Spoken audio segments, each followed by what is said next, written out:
और सबसे मजबूती से अपना अगर कोई मांग मंगवाया है तो SC ST यानी कोई आरक्षण खत्म करके दिखा दे, ईंट से ईंट बजा देंगे लोग। शाबाश। जो SC ST के वोटे ना डालने वाले हैं उनको तनी कोई आरक्षण खत्म करके देख ले वहां पे। नहीं, ये जागरूकता होती है। देखिए, आपका अधिकार है वोट डालना। आप जिसको हमारा ये अधिकार नहीं कि हम आपको कहें आप किसको वोट डालिए, बात तो सही है, बट ये आपका अधिकार है, आप इसका उपयोग कीजिए। जैसे आप ही लोग बताते हैं, कोई SC ST का छीन के दिखा दे, सारा एक हो जाएगा। अरे सोचो हमारा अधिकार छीन लिया। 3000 साल से हमारा शोषण हो रहा था, इस बाबा साहब के संविधान से मिला है, तुम्हारे भीख से नहीं मिला है, सब एक हकीकत में भी है। नहीं समझ में आया? और किसी को लगता है कि नहीं आरक्षण बहुत ज्यादा उनको मिलता है, तो एक काम करो, उनका आरक्षण तुम ले लो, अपनी जाति उनको दे दो, ले लो। नहीं समझ में आया? पुढ़ारी और पॉलिटिक्स माने टॉयलेट रूम। घर की जरूरत है लेकिन पूरा घर वो नहीं है, थोड़ा सा हिस्सा है, उतना ही भर रखिए उसको। उतना भर रखेंगे तो ये सीधे रहेंगे और एकदम चलते रहेंगे आपके कहने पर। जो आपने सिर पे बिठा लिया, अगर पूरा घर टॉयलेट बना लिया तो क्या होने वाला? घर छोड़ के जाना पड़ेगा आपको। हर समय उनके आगे पीछे मालाएं लेके खड़े हो जाना। हम जानते हैं कि चरित्र से बहुत घटिया है, बेईमान है, चोर है, लुच्चा है, लफंगा है, लंपट है, फिर काय के लिए मालाएं लेके खड़े हैं उसके सामने? बात तो सही है। थोड़ा स्वाभिमानी तो बनिए। भारत के लोग तो स्वाभिमान के लिए गर्दन कटा देते हैं, स्वाभिमान नहीं छोड़ते हैं। हमने इतना छोड़ दिया है। तो जब आप थोड़े स्वाभिमान से, आत्मसम्मान से खड़े होने लगेंगे तो ये पॉलिटिशियन आपकी इज्जत करने लगेंगे। जब इनके सामने आप गिड़गिड़ाते और रुंगड़ाते खड़े रहे, ये आपके सिर पे चढ़ के बैठेंगे। ये बड़ी अच्छी बात कही आप इंदिरा गांधी कितनी पावरफुल थी, अपने आप लोग बाबा से पूछिएगा, क्योंकि उनके समय में इंदिरा गांधी थी। कोई कुछ चूचाई नहीं कर सकता था इंदिरा गांधी के खिलाफ। पाकिस्तान को नक्शा बदलने वाली वही लेडी है, समझा ना? ये पाकिस्तान जो चिल्ला रहा है ना, गारंटी कहते इंदिरा गांधी अगर रह जाती तो कहता इस्लामाबाद लौटा दो हमको, लेके चला ही रहती हूँ। यहाँ पे थल सेना से लड़ गई थी, मानेकशा से कहीं की युद्ध कीजिए, अभी लड़ाई कीजिए। मानेकशा ने कहा कि हारना थोड़ी अभी क्या लिए करेंगे, तो आप कैसे सेनापति है? तो सेनापति कौन भगवान थोड़ा। दोनों ऐसे प्रधानमंत्री थे जिनकी ईमानदारी की कसम खाई जा सकती। शास्त्री जी जब प्रधानमंत्री बने थे ना, तो धोती फटी हुई थी जब उन्होंने शपथ ग्रहण की, फटी हुई धोती में शपथ ग्रहण की। और पता चला कि उनके पास 2 ही धोतियां थी और 2 ही कुर्ते थे जब वो प्रधानमंत्री बने। किसी ने कहा कि अब तो प्रधानमंत्री हो गए, किसी ने क्या, उनकी धर्मपत्नी ने कहा था अब तो नई धोती ले लो। तो उनका ये कहना था कि करोड़ों भारत के किसान फटी हुई धोती जब तक पहनते रहते हैं, मुझे नई धोती पहनने का अधिकार नहीं।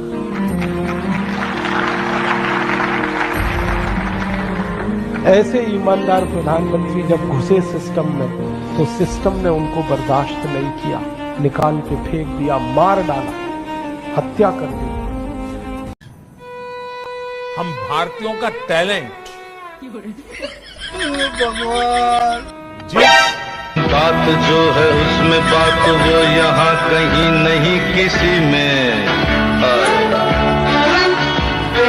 वो है मेरी बस है मेरी शोर है यही गली गली में। साथ साथ वो है मेरे गम में मेरे दिल की हर खुशी में। ये क्या है? लवणे न भोज्य। सूरज जी जरा जोर से हंस लीजिए।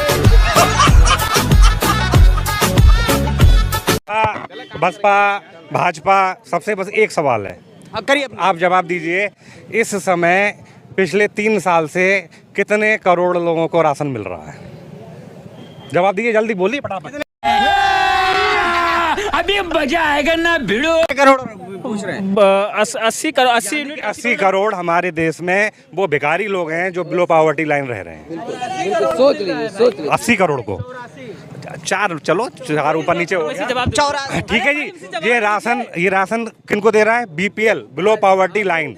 यानी कि 80 करोड़, ये बोल रहे हैं 84 करोड़ का डाटा हमारे देश में ऐसा है जो गरीबी रेखा से नीचे है। ये खुद ही बोल रहे हैं हम 84 करोड़ को बांट रहे हैं, पर ये नहीं देख रहे कि ये बोल रहे हो कि 84 करोड़ हमारे यहाँ भिखारी हैं, गरीब हैं, उनके पास खाने तक के लिए नहीं है।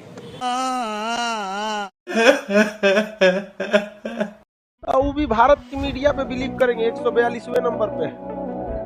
ये तो साले सब 2000 के नोट में चीप खोजते हैं सब। समझ में गया कि नहीं आ गया? रेलवे ग्रुप डी का लड़का, एसएससी का लड़का मिलियन में ट्वीट करा दिया, इनके कान में जू नहीं रहेगा।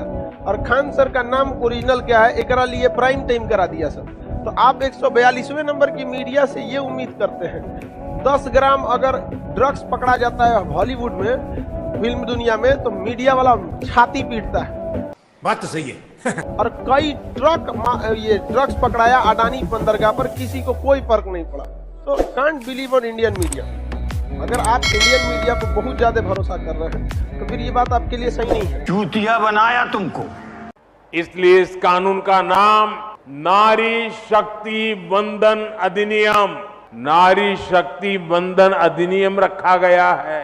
हालांकि कुछ लोगों को इसमें भी वंदन सबसे परेशानी है। अब माताओं बहनों को वंदन नहीं करेंगे तो क्या करेंगे जी? ये लोग नहीं समझ पाते कि नारी के वंदन का, उसके सम्मान का अर्थ क्या है। ब्रिजभूषण शरण सिंह बीजेपी के सांसद से जुड़ी हुई दिल्ली में पुलिस ने राउज रेवेन्यू अदालत में कहा कि ब्रिजभूषण शरण सिंह को जब भी मौका मिलता था वो महिला पहलवानों की लज्जा भंग करने की कोशिश करता था। दिल्ली पुलिस ने कहा कि जो साक्ष्य और पेश किए गए हैं वो ब्रिजभूषण शरण सिंह के विरुद्ध आरोप तय करने के लिए पर्याप्त हैं। तो यानी कि महिलाओं की लज्जा भंग, यानी कि उनके साथ अश्लील हरकतें करना, उन्हें तंग करना। हैं? ये क्या हो गया? ये क्या सुन रहा हूँ मैं? कि आज के दिन हम सब ने नया इतिहास रचा है। अच्छा, आज वर्षों से महिलाओं के राजनीतिक संकल्प को सिद्धि तक पहुंचाने के लिए स्वयं प्रधानमंत्री जी ने नारी शक्ति वंदन बिल आज हमारे देश को समर्पित किया है। प्रधानमंत्री जी को बहुत बहुत धन्यवाद। शायद ईश्वर ने ऐसे कई पवित्र काम के लिए मुझे चुना है, क्योंकि भगवान ने उसे तुम लोगों जैसा नहीं बनाया है। वो जवान तो है मगर उसका दिमाग अभी भी बच्चे जैसा है। और अभी तो रुको, क्लाइमैक्स अभी बाकी। महिला आरक्षण बिल राज्यसभा में भले ही पास हो गया हो, लेकिन लोकसभा में इसकी राह आसान नहीं दिखती है, क्योंकि यहाँ पर बीजेपी के कई सांसद इसके विरोध में खड़े हुए हैं। योगी जी, आपकी खास नाराजगी क्या है? और आरक्षण से देश का कल्याण होने वाला है। आरक्षण के नाम पर पूरे देश को तबाह करने की एक साजिश, इस चीज को कतई स्वीकार नहीं किया जा सकता। यही रीजन है कि कभी भी कोई भी देखिएगा नेता मंत्री शिक्षा की बात नहीं करता है, क्योंकि उसको पता है कि अगर इसको शिक्षा दे दिए ना तो फिर ये हमारी बात नहीं सुने, कभी ना सुनने वाला है। वहां पर आप सुनिएगा किसी का। अब भाई गांव में दिखेगा अनपढ़ आदमी को अगर कोई नेता चल जाएगा, मालिक ससुरा तो नहीं, मालिक यहाँ पर। भीमराव अम्बेडकर कभी झुके थे किसी के आगे? कोई झुकाते उनको दलित के नाम पर? बढ़िया लोग कुर्सी छोड़ के खड़ा होते थे। जब संविधान सभा में भाषण देना चालू कर देते तो बढ़िया संविधान सभा में BN राव ही थे जो उनसे ज्यादा पढ़े लिखे थे। पूरी संविधान सभा में इतनी उनकी काबिलियत थी कि गलत भी बोल देते तो लोग सही समझ जाते थे। हिम्मत नहीं करती थी लोग क्रॉस क्वेश्चन पूछने की। केवल BN राव जो थे संविधान सलाहकार, उनके बराबरी आते थे, ज्यादा नहीं बराबरी आते थे। वरना वो व्यक्ति भीमराव अम्बेडकर शिक्षा के दम पर। आज भी अगर शिक्षित हो जाए लोग तो कभी कोई किसी को नहीं रोक सकता। गिरेगी यह दीवार, लेकिन थोड़ा सा समय लगेगा।